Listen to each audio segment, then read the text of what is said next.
RCR, la red que comunica y une al Perú.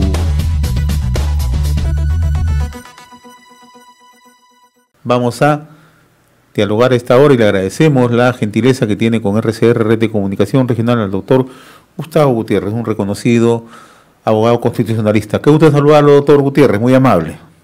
¿Cómo estás? Buenos días. Un saludo para todos. Bien, el Pleno del Congreso va a sesionar esta mañana y va a evaluar justamente la denuncia constitucional contra el expresidente Martín Vizcarra, cuyo informe final plantea la inhabilitación del exmandatario por 10 años, ¿no? Antes de analizar cuál es el escenario, me gustaría un poco entrar en detalle acerca de lo que ha venido manifestando tanto el expresidente Martín Vizcarra como su defensa, ¿no? Fernando Ugaz, ¿no? Donde ellos aducen que no se ha cumplido con el debido proceso. Me gustaría, por favor, su análisis, por favor, doctor Gutiérrez. Bueno, a mí me parece que es un argumento de defensa, ¿no? Tomando en cuenta que prácticamente no hay mayores argumentos para poder rebatir la acusación constitucional, ¿no? El abogado del señor Vizcarra intenta judicializar el caso, pero no estamos ante un proceso judicial, ¿no? Sino ante un proceso de índole político a través del cual se está escrutando el comportamiento ético en la administración pública del señor Vizcarra, ¿no? Entonces, de acuerdo al reglamento del Congreso, sí se ha cumplido con todo el procedimiento que este indica, ¿no? Y que no es lo mismo que un proceso judicial, ¿no? Que sí tiene otras etapas, otras características y el cumplimiento de otros presupuestos, ¿no? Esto no ocurre en este tipo de procesos. Ahora, ¿qué ocurre, doctor Gustavo Gutiérrez, si el Congreso hoy decide inhabilitar a Martín Vizcarra, ¿no? ¿Qué pasos se siguen de inmediato? Bueno, si aprueba la inhabilitación, y el señor Vizcarra está impedido de acceder a cualquier función pública, ¿no? O sea, no podría, en términos reales, no podría acceder al Parlamento y el mandato es vinculante y el jurado también estaría obligado a no entregarle la credencial como congresista, ¿no? Es decir, el jurado tendría que acatar la decisión del Congreso, ¿no? Correcto. A pesar que sea el más votado en el proceso electoral, ¿no? Para el Congreso. Sí, exacto, ¿no? Pues a pesar de que sea quien sea, ¿no? O sea, en realidad es una decisión soberana del Parlamento que toma una decisión conforme al artículo 99 de la Constitución y que causa plenos efectos en términos reales, ¿no? Ahora, Martín Vizcarra y también su defensa, ellos indican que van a interponer amparos, ¿no? Tanto en el país como ante organismos supranacionales, ¿no? ¿Qué recursos se pueden plantear en esta medida? Bueno, primero me parece lamentable, ¿no? Y bueno, ya vemos cómo actúan algunas personas. Prácticamente lo mismo hizo Alan García, lo mismo hizo el señor Toledo, ¿no? Entonces vemos cómo los gobernantes que siempre han querido sustraerse de el control constitucional, pues han tratado de judicializar los actos políticos como un mecanismo de defensa, ¿no? Entonces al final el señor Vizcarra, que siempre ha buscado diferenciarse del resto de políticos, pues al final termina haciendo lo mismo que los políticos a los que él cuestionaba, ¿no? Por otro lado, en realidad el Poder Judicial no tiene competencia en estos temas de índole político, ¿no? Y lo que ocasionaría con esto es un exceso, ¿no? Pero básicamente, si es que hay un control de índole jurisdiccional, podría ser conforme al reglamento, ¿no? Si es que no se le ha citado, si es que no se le ha emplazado, etcétera, podría darse ese tipo de control, pero sobre el tema de la decisión del Parlamento, el Poder Judicial no tiene absolutamente ningún tipo de atribución. Y lo que estaría haciendo el Poder Judicial, si toma una decisión judicial sobre el fondo, estaría quebrando el sistema de reparto de poder y por tanto sería una decisión inejecutable.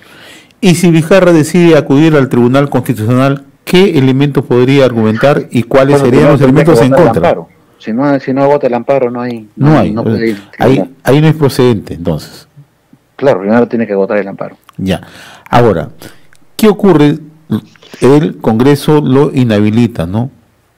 ¿Quién asume en este caso el cargo de Vizcarra, ¿no? Si es como congresista. inmediatamente el que le sigue en la lista, ¿esto es así? Correcto, el que le sigue en la lista. Ahora, para entender un poco ya en materia ya del juicio político que se le está siguiendo justamente en el Parlamento, ¿cuáles son las acusaciones que pesan sobre Martín Vizcarra? Bueno, el juicio es conocido como el Vacunagate, ¿no? Claro. O sea, el presidente lo que hizo ha sido utilizar su cargo para poder privilegiarse como una vacuna experimental, ¿no? Él y su familia, ¿no? Más grave es que no había ningún tipo de justificación para que su hermano ni su esposa se vacunen, ¿no? Por lo tanto, lo que hace la representación nacional es evaluar si es que ese comportamiento guarda coherencia con la ética del gobernante, ¿no? En este caso, se entiende que no la hay. Definitivamente el señor Vizcarra no hubiera podido acceder a una vacuna experimental si es que hubiera sido un empresario o un ciudadano más. Básicamente ha tenido ese privilegio en razón de ostentar el cargo de presidente de la República. Ahora, en el caso de las exministras, tanto Pilar Mazzetti y Elizabeth Astete, ¿no? También, si se aprueban, automáticamente ellas dejan ya o sea, en el caso de la doctora Mazzetti, 8 años de inhabilitación, y en el caso de Elizabeth Astete, 1 año, ¿no? El procedimiento es muy similar. Sí, en efecto, también causa el mismo efecto que en el caso del señor Vizcarra. El otro aspecto, sí requiere Vizcarra ir a los tribunales supranacionales, ¿no? ¿Y cuál es el procedimiento en ese caso? Tiene que votar primero la jurisdicción interna, pues, ¿no? Ah, ya, o sea, también en los dos casos, no podría ir ni al Tribunal Constitucional ni tampoco a los tribunales supranacionales. Correcto.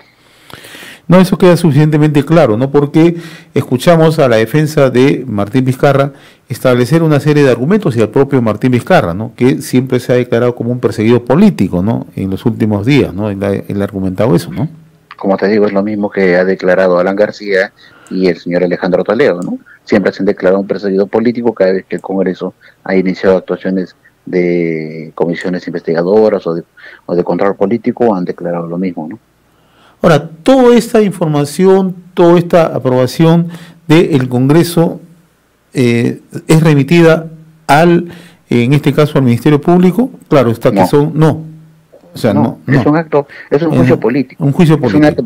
Es una atribución propia de los parlamentos en cualquier parte del mundo. Claro, eso para que quede preciso. Como ha ocurrido en Paraguay con Fernando Lugo, o ha ocurrido en el Ecuador con Julio Rosemena y con el señor con este presidente que lo tildaban de loco, se me ha ido ahorita el apellido. ¿Usted se dice en Ecuador se refiere? No. Sí, en Ecuador. A Bucarán. A Bucarán, como también ocurrió con Abdalá Bucarán, claro, ¿no? O ocurrió en su momento, aunque no se llegó a aprobar porque el señor fue muy hábil políticamente y pidió perdón a los norteamericanos, el señor Bill Clinton, igual también se le procesó por el tema del caso Mónica Lewinsky, por haber mentido. Este caso no es por un delito, sino por haber mentido al Congreso, al haber negado haber tenido una relación sentimental con la señorita Mónica Lewinsky. Es decir, son actos políticos y por lo tanto una consecuencia de índole política, ¿no? Que es el resultado final, como ocurre también con Fujimori, ¿no? RCR, la red que comunica y une al Perú.